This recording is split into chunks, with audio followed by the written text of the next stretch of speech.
SD time, यहाँ खबरों का सिलसिला कभी रुकता नहीं। मैं शिवानी शाह हाजिर हूँ आपके सामने आज की इस खबर के साथ।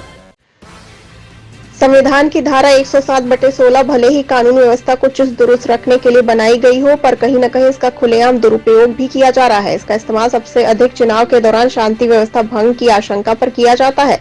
इस धारा के दुरुपयोग का मामला बाराबंकी के तहसील रामस्नेही घाट के थाना जैतपुर अंतर्गत ग्राम पंचायत अहमदपुर के पास परसोला का मामला सामने आया, जिसमें लोगों को परेशान करने का कार्य पुलिस द्वारा किया गया। विधानसभा चुनाव को मद्देनजर रखते हुए सैकड़ों लोगों को जमानत करवाने के लिए मजबूर होना पड़ा है। ऐसे दर्जनों बेसहारा बुजुर्गों, छात्रों व मजदूरों के ऊपर यह कार्रवाई की जा रही है, जो कभी थाने गए ही नहीं। आइए देखते हैं बाराबंकी से हमारे संवाददाता धर्मराज यादव की ये रिपोर्ट। नगर टाइम्स से धर्मराज यादव, ब्यूरो चीफ, बाराबंकी। पहुंचा हूं बाराबंकी के ग्राम पंचायत अहमदपुर के अंतर्गत एक ग्राम पड़ता है, गांव पड़ता है परसोला में मैं उपस्थित हूं और तमाम यहां पर लोगों से मैंने संपर्क करना चाहा और लोगों की कुछ समस्या है, क्योंकि जैतपुर थाने के अंतर्गत जो ये चौकी अहमदपुर आती है, यहां पर जो भी पुलिस बंधु बैठे हैं उनकी मनमानी का दंश झेलना पड़ रहा है इन लोगों को। और इनकी समस्या है कि जो आगामी आने वाला चुनाव है, उस चुनाव के अंतर्गत जो भी नामिनेशन होते हैं गुंडा के तहत या संभ्रांत व्यक्तियों के नाम दर्ज किए जाते हैं, कैसे सीधे साधे लोगों के नाम दे करके किस तरह से इनको पीड़ा दंश झेलना पड़ता है। इनकी दर्द को इनकी जुबानी सुनते हैं कि क्या है इनका दर्द। बताइए, लास्ट वाली पकड़ ले।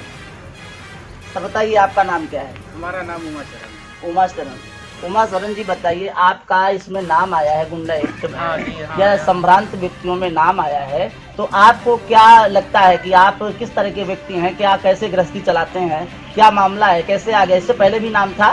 नहीं, कभी नहीं था। कभी नहीं था, पहली बार है। आपको क्या लग रहा है कि आपको ऐसे जो करवाने जाना पड़ेगा भाई, वहाँ पर जाना पड़ेगा, एसडीएम साहब को आपको बताना पड़ेगा कि हम नहीं है, या उसका नामिनेशन करवाना जाना पड़ेगा, तो क्या मामला है? अरे हमारा मामला ये, हमारे पैरों में दर्द हो रहा है, शुगर पेशेंट है, और हम इस जमाने में गुंडा जो एक्ट लिखाया गया है, क्या हम गुंडा बन सकते हैं? पैरों में हमारे दर्द होते हुए, समस्या होते हुए हम क्या बन सकते हैं? आपका व्यवसाय क्या है? हमारा व्यवसाय कृषि है। क्या करते हैं? ये जानवर और भी? हाँ, भैंसी हमारे पास है और दूध का काम करते हैं, खेती बाड़ी करते हैं। अब बताइए, एक दिन का समय नष्ट करके और जा करके तहसील में और इनको एसडीएम साहब के वहाँ अपनी उपस्थिति दर्ज करानी पड़ेगी और इन्हें वकालतनामा लगा करके इनको 107/16 का चालान भरवाना पड़ेगा। ये पैसा खर्च इनको बेफजूल किया जा रहा है और फिर से इनको कभी पहले आया भी नाम नहीं था, लेकिन कैसे इस पुलिस कर्मी द्वारा नाम दर्ज किए गए इन लोगों को, इन्हीं की जुबानी और सुनते हैं। बताइए, आप क्या करते हैं? सर, मैं पढ़ाई करता हूँ। पढ़ाई करते हैं। क्या नाम है आपका? मेरा नाम सनी कुमार है, लेकिन गांव में कुछ लोग प्रदीप के नाम से जानते हैं। मेरा बैकग्राउंड ऐसा कुछ नहीं, फिर भी इस चुनाव में मेरा नाम डाला गया है। पता नहीं कैसे डाला गया, क्या हुआ, लेकिन मेरा नाम इसमें आया है, जबकि हमारे पास समय नहीं है। यही सब इधर ना मेरा कोई इनकम है, यही क्या कहते हैं, पढ़ाई। क्या नाम है आपका? मेरा नाम सनी कुमार है, लेकिन गांव में कुछ लोग प्रदीप के नाम से जानते हैं। देखिए, सनी कुमार जी पढ़ाई करते हैं और पढ़ाई के दरमियान यदि पुलिस के महकमे में या पुलिस स्टेशन पर नाम दर्ज कर दिया जाए, एक जगह पुलिस की बैठ करके उनका नाम दर्ज कर ले, उसकी पढ़ाई खराब हो, ऐसे भी पुलिस वालों को सोचना चाहिए या हमारे प्रशासन को सोचना चाहिए कि उन लोगों के नाम नहीं होना चाहिए। लेकिन जरूर कुछ गड़बड़ किया गया है, जो नाम दर्ज किए गए और एक ही जगह पर जिन लोगों के मुंह बोले उनके साथी होंगे, उन्होंने नाम दर्ज कराया किस तरह से, अब ये वही जाने कैसे नाम दर्ज कराया। लेकिन पढ़ाई खराब करने की पूरी साजिश, पूरी कोशिश, जबकि प्रशासन मदद करना चाहिए पढ़ने वाले बच्चों की, लेकिन ना मदद न करके उनका और उल्टा फंसाने की कोशिश की जाती है। आप बताइए चाचा, आपका नाम क्या है? हमारा नाम उदयराज है। उदयराज है। शुगर पेशेंट है, हार्ट पेशेंट है, टांग टूटी भी है। जी जी जी, हमारी जी, खेती बाड़ी करते हैं। अच्छा, और तो अब तो आपके माथे खर्च मर गया। इससे पहले भी आपका ये गुंडा वाले में या संभ्रांत व्यक्तियों में नाम था? नहीं, पहले कभी प्रधानी में आ रहा है, गाँव प्रधान रहे। ग्राम प्रधान का जब चुनाव होता था तब आता था? हाँ, तब आवर है, बाकी कबर गया। अब बाकी कभी आया नहीं। पहली बार आ रहा चुनाव। क्या कोई आपका बैकग्राउंड ऐसा कभी जेल हो गए था? नहीं, हम कभी चुनाव के दरमियान चौकी भी नहीं गए, कभी चौकी भी नहीं गए। आपको इतना सब कुछ होते हुए भी आपको संभ्रांत व्यक्तियों में नाम दर्ज किया गया कि आप ऐसे हैं वैसे हैं। हम तो कुछ नहीं, यही खेती बाड़ी करते हैं, कुछ नहीं करते। क्या ये पुलिस की मनमानी हो सकती है? अब पुलिस की मनमानी हुई बिल्कुल ये पुलिस की मनमानी हो सकती है। पुलिस की मनमानी के तहत और नाम क्या दर्ज है? किए जाते हैं। दादा आप बताइए। एक मिनट। हमारा हाथ बताइए दादाजी, आपका क्या नाम है? राजा राम। राजा राम दादाजी बताइए, क्या हुआ, कैसे आपका नाम दर्ज हो गया, क्या आपका बैकग्राउंड कैसा है, क्या अब आप क्या बताएं हम भैया, कैसे क्या हुआ है, हमारा कभी कुछ हुआ नहीं है, कभी नाम नहीं आया इस कभी गुंडा नहीं। एक्ट में संभ्रांत व्यक्तियों में कोई चुनाव चीज के दरमियान किसी कभी नाम ही कभी नहीं नहीं आया? नाम आया भैया, प्रधानी के चुनाव भी नाम नहीं आया? कभी नहीं। कभी नाम नहीं आया। ना। आप और आप हम दंगा टीवी फसाद का करने मरीज वाले हैं। व्यक्ति हैं, पता चलता है कि आपको जमानत कराना पड़ेगा। हाँ, तो अब ये कैसे हो गया? अब क्या बताएं भैया कैसे हो गया, कौन कराया, क्या कराया आपको? देखिए ये इतना सीधे बेचारे लोग हैं, ग्रामीण लोग हैं, किस तरह और से हम टीबी का भी मरीज हैं, श्वास का भी मरीज हैं, हम 2 कदम चल नहीं सकते हैं भैया। अच्छा चलेंगे तो क्या दिक्कत हो जाएगी आपको? दिक्कतें होती है कि सांस बढ़ जाती है तो हम बैठ जाते हैं, अच्छा बैठ जाते हैं, गिर खांसी जाते हैं। आने लगती है, दम आने लगती है। चलिए आँख खुलने लगती लेकिन है। लेकिन किसी न किसी अधिकारी कर्मचारी का लापरवाही का दंश आपको अब झेलना ही पड़ेगा, क्योंकि हम अहमदपुर चौकी जा करके ये पता किए हैं कि जिन लोगों के नाम हैं उन लोगों को अब जमानत करवानी ही पड़ेगी। आप बताइए सर, आपका नाम क्या है? राम सिंह है सर। राम सिंह नाम है। राम सिंह जी बताइए, आपका नाम कैसे आ गया, क्या आपका बैकग्राउंड ऐसा है? जी ऐसा मेरा कोई नहीं है, मैं एक पीसीएस अधिकारी, सीनियर पीसीएस की मैं गाड़ी चलाता हूँ। जी अब लोग गांव में इतराज करते हैं या कोई प्रकार से मेरा नाम डला दिया गया। अच्छा डलवा दिया गया आपको बगैर जांचे परखे समझे के, जिसने भी इस अधिकारी जो भी किया होगा कर्मचारी, क्या ऐसे ही नाम दर्ज कर लिए? एक पीसीएस अधिकारी की गाड़ी चलाते हैं और आप संभ्रांति व्यक्ति हो सकते हैं, आप दंगा फसाद करवाने में जो हो सकते हैं। यदि ऐसा है तो एक उस पीसीएस अधिकारी के ऊपर भी लांछन लगता है कि वो अपनी गाड़ी चलवाते हैं आपसे, पहली बात तो। हाँ, तो क्या ऐसा भी हो सकता है? ऐसा इसका बैकग्राउंड आपका कैसा रहा है? कभी नाम दर्ज हुआ है किसी थाने में या? कोई मामले में मेरा आज तल्लुक कोई थाने में ना चालान है ना कोई मुकदमा है मेरा। जी आज तक कोई मुकदमा कोई पेशी आपका मुकदमा हुआ ही नहीं? कोई नहीं। चलिए आपका पहली बार मौका दिया जा रहा है अगर पुलिस एक के माध्यम मुकदमा से। मेरा हुआ है तो धारा 41 का हुआ, वो मेरी प्रॉपर्टी पे कुछ लोग जबरिया कब्जा किए हुए हैं, जी उस पे बारे में हुआ। चलिए वो तो जमीनी विवाद था। चलिए और मारपीट का मेरा कोई विवाद नहीं है। चलिए दादाजी आप बताइए, आप तो काफी बुजुर्ग हैं, फिर भी संभ्रांत व्यक्तियों में सरकार ने नाम दर्ज करवाया है पुलिस ने, और कहा है कि आप संभ्रांति व्यक्ति हैं, दंगा फसाद चुनाव के दरमियान करवा सकते हैं। क्या ऐसा हो सकता है? आप कर सकते हो दंगा? क्या इससे पहले भर कबो दंगा लड़े कोई सवाल नहीं उठाते कभी आपका पुलिस खाते में नाम गया? ना, कभी अभी नहीं, पहली बार है ये। पहली बार है।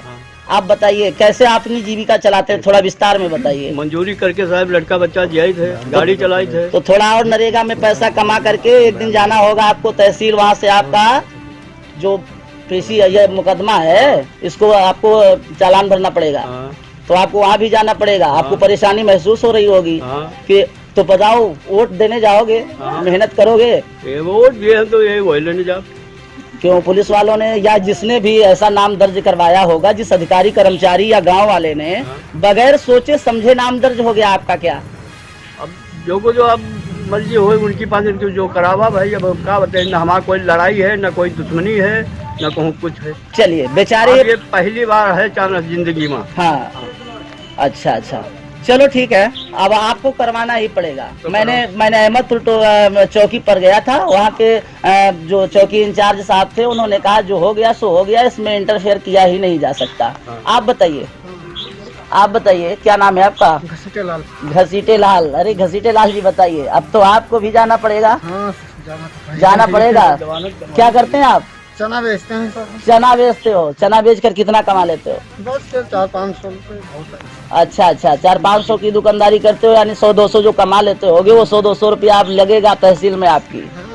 तो लगेगा ही। जाना पड़ेगा आपको। इसके पहले कभी थाने गए हो? नहीं, कभी नहीं। पकड़े गए? कभी जेल गए हो? कभी नहीं जेल गए। कभी नहीं गए हो। बैकग्राउंड बिल्कुल आपका सफा है, लेकिन ये पहला वाक्य है जो मौका दे रही है सरकार आपको। पहली बार मौका दिया जा रहा है कि आपको भी संभ्रांत व्यक्तियों में नाम दर्ज किया गया और आपको बताया गया कि दंगा फसाद आपके माध्यम से करवाया जा सकता है। पता है आपको? हाँ पता है। तो चलिए आप भी करवाइए, लेकिन जो भी नाम दर्ज किया है, जिस अधिकारी कर्मचारी ने आपके साथ गलत किया है, जो रोजी रोटी कमाने के लिए चक्कर काटता हो गांव गांव का, और उसके साथ ऐसा हो कि वो संभ्रांति व्यक्ति हो सकता है, दंगा फसाद करवा सकता है, आपको ऐसा महसूस होता है उस कर्मचारी का, अधिकारी को, तो मैं उसको तहे दिल से धन्यवाद देता हूँ। सर आप अपना नाम बताइए। मेरा नाम अमरेश कुमार है। अमरेश कुमार जी, बताइए क्या करते हैं आप? मैं इस वक्त कुछ नहीं करता हूँ, मेरा सीने का ऑपरेशन हुआ था जी। पहले मैं फास्ट न्यूज से जुड़ा था। अच्छा, आप पहले पत्रकार भी रह चुके हैं? जी। आप पत्रकार लोग दंगा फसाद करवाने में लग गए? हाँ, कुछ गांव के कुछ दबंग लोग या कहिए कुछ जो दबंग हैं हाँ प्रेजेंट टाइम जी, जो चौकी पर भी बैठकर दादागिरी करते हैं। जी। अहमदपुर यही चौकी? ये अहमदपुर चौकी पर। जी जी। उनके द्वारा कुछ जो लेके आगे बढ़ रहे हैं, आगे बढ़ना चाह रहे हैं, उनका नाम डाला गया है इस बार पहली बार। जी जी, बिल्कुल सही कहा आपने। जो पढ़ाई बच्चा कर रहा हो उसका नाम दर्ज कर दिया जाए कि ये दंगा करवा सकता है और वो ऐसा व्यक्ति बन गया तो समझो वो नेता बन रहा है। ये पुलिस का नजरिया या जिस अधिकारी कर्मचारी का नजरिया रहा होगा, कितना सुंदर डिजाइन किया है कि इतने सीधे साधे लोगों का नाम दर्ज करवा करके और उन्हें वहां तक पहुंचा देगा कि जाओ अपना जमानत करवा लीजिए। और जब हम अभी गए हैं चौकी पर जानकारी करने के लिए। चौकी पर गए थे आप? हाँ, अहमदपुर चौकी। अहमदपुर चौकी पर जानकारी करने के लिए गए जी। ये पहली बार हमारा नाम आया है, किस कारण से आया है। अच्छा, आप जिसकी जानकारी करने गए कि किस कारण से हमारा पहली बार इस संभ्रांत व्यक्तियों में या दंगा फसाद करवाने की लिस्ट में कैसे आ गया, तो आपको क्या वहाँ से आश्वासन मिला? मैंने कहा कि हमारा बैकग्राउंड क्या है या हमारे घर का बैकग्राउंड क्या है जी, या हमारे बाप दादा पर दादा कभी जेल गए हैं या चौकी तक आए हैं या कोई FIR दर्ज हुई है जी। तब इसमें से एक सिपाही जो है कोई तिवारी नाम के हैं जी, उन्होंने बहुत सारी बातें कही। अच्छा। और बहुत वहाँ अपमानित किया और उसके बाद में दरोगा ने कहा कि अगर साइन नहीं किया हो तो इसे अभी जेल में डालो या अंदर कर दो। अच्छा, जेल जाने की भी धमकी दे दी? अरे साहब, अभी तो यहाँ तहसील तक बात थी, अब तो जेल तक की बात कर दी साहब ने। अरे बहुत अच्छा, धन्यवाद उनको मैं चाहूंगा। अहमदपुर चौकी के जो चौकी इंचार्ज साहब हैं, बहुत बहुत तहे दिल से धन्यवाद देता हूँ कि अब नए युवाओं को जेल जाने की आवश्यकता पड़ गई। थैंक। बताइए सर, आपका नाम? अमित शुक्ला। अमित शुक्ला जी, ये बताएं, आपका नाम आया है कि संभ्रांत व्यक्तियों में कैसी बूथ पर या किसी पोलिंग पर आप भी दंगा फसाद या किसी कारण से आप गड़बड़ करवा सकते हैं, जिसके लिए पुलिस ने आपने वो दर्ज कर लिया है रजिस्टर में और वो भेज दिया SDM साहब को, जो जमानत आपको लेनी पड़ेगी। तो आप क्या ऐसे व्यक्ति हैं? आपका बैकग्राउंड कैसा, ऐसा रहा है क्या कभी? जी कभी नहीं। कभी नहीं रहा है। फिर आपका नाम आ गया, आप क्या कहना चाहेंगे? जी, आने वाले जो बीता हुआ चुनाव है जी, ठीक, हम लोग विपक्ष पार्टी में थे। जी जी जी। लेकिन जो अन्य पार्टी जी, उस पार्टी का हम लोग सपोर्ट नहीं कर रहे थे। अच्छा अच्छा, प्रधानी के चुनाव की बात कर रहे हो? उसी की बात कर रहे हैं। अच्छा अच्छा। लेकिन जो बीत गया है वो आने वाले कल के लिए अच्छा कर रहे हैं। अच्छा अच्छा, ये प्रधान की साजिश लग रही है आपको क्या? जी बिल्कुल बिल्कुल। क्या प्रधान जी अपने लोगों को बचाने की कोशिश में आप लोगों का उसमें शुद्धिकरण करवा रहे हैं क्या? जी बिल्कुल। ये प्रधान जी का सब किया हुआ है क्या? बिल्कुल बिल्कुल। तो इसका मतलब पुलिस वालों और प्रशासन की मिली भगत देखो, से क्या मैं एक बात कहना चाहता हूँ। आने वाले जैसे हम लोग विपक्ष पार्टी में थे जी, ठीक जी, विपक्ष पार्टी में हम लोग थे तो उसमें ये हो गया जातवाद, जातिवाद हुआ जी। आने वाले जो चुनाव हुआ अच्छा, उसमें जातवाद हो जी, गया। एक हिंदू लड़ रहा था, एक मुसलमान लड़ रहा था जी, जी, हमारे ग्राम सभा जी, में जी, ठीक। हम लोग सारा सपोर्ट हिंदू बिरादरी का, जी, हिंदू की तरफ था जी जी ठीक। और अन्य पार्टी के जो थे मुस्लिम वर्ग को जो मुस्लिम का साथ दे रहा था, तो हम लोग हिंदू होके क्यों ना हिंदू का साथ दें? बिल्कुल बिल्कुल। चलिए, वो तो मानसिकता लोगों ने बना दी, कुछ राजनीतिक दलों ने ऐसी कोशिश करने की कोशिश की जो अपना जातिवाद करके अपनी रोटियां सेकी जा सके। वो उसका दंश झेलना पड़ेगा इस पब्लिक को और इस आम जनमानस को। उनका क्या जाता है, जिसकी जीत जिसकी लाठी उसकी भैंस हो ही जाएगी। चलिए ठीक है, आप लोगों ने देखा, इतने सारे लोगों से चर्चा की गई, इतने लोगों से बात की गई जिनका बैकग्राउंड बिल्कुल साफ है।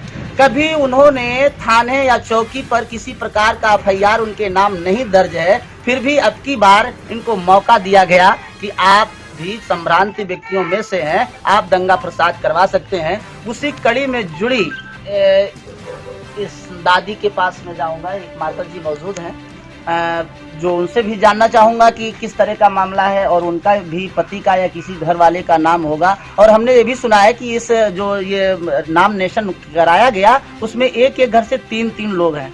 ऐसा भी है कि एक घर से 3-3 लोगों के नाम दर्ज हैं जो उन्हें जमानत के लिए जाना पड़ेगा तहसील तक। दादी आप बताइए। मजदूरी करती हैं। आपके घर से किसका नाम है? हमारा मैकुलाल। मैकुलाल कौन है आपके? पति हमारा। पति हैं। क्या कभी उन्होंने ऐसी कभी उन्होंने थाने या जेल या कहीं गए? कभी नहीं गए। कभी नहीं गए। क्या पहली बार उनका नाम आया है? अब की बार जमानत कराने माता जी जाना पड़ेगा उनको। पहली बार है। क्या करते हो? भट्ठा मजदूरी करते हैं। भट्ठे पे मजदूरी करते हैं। एक दिन की दिहाड़ी वो तहसील में अब लग जाएगी, आपको पता है? तो आप चूल्हा ना जला करके उन्हें तहसील भेजिएगा, ठीक है? और ये हमारे प्रशासन की व्यवस्था है कि बगैर सोचे बगैर समझे लोगों के नाम दर्ज करके और उन्हें जमानत करने के लिए, उन्हें गुंडा बनने के लिए एक तरह से कहा जाए मजबूर कर दिया जाता है। जो लोग बेचारे पैसे से मजदूरी करके खाते पीते हैं, जो पढ़ाई करते हैं बच्चे, उनके नाम डाले गए। और एक भाई ने ये भी बताया कि ये प्रधान की मिली भगत हो सकती है। तो जब प्रधान की मिली भगत हो सकती है तो इसका मतलब जिस अधिकारी कर्मचारी ने ये बात बनाई है, जिस लिस्ट बनाई है, उससे और प्रधान की कहीं ना कहीं मुंह बोले आपस में जरूर होंगे। मैं धर्मराज यादव, निष्पक्ष सच्ची नगर टाइम्स, जिला ब्यूरो बाराबंकी। इस कड़ी में बस इतना ही। ताजा तरीन खबरों के लिए बने रहिए एनएसडी टाइम्स के साथ। मुझे दीजिए इजाजत। नमस्कार। एनएसडी टाइम्स के लेटेस्ट खबरों से अप टू डेट रहने के लिए चैनल को लाइक करें, शेयर करें, सब्सक्राइब करें और अंत में बेल आइकन दबाना ना भूलें।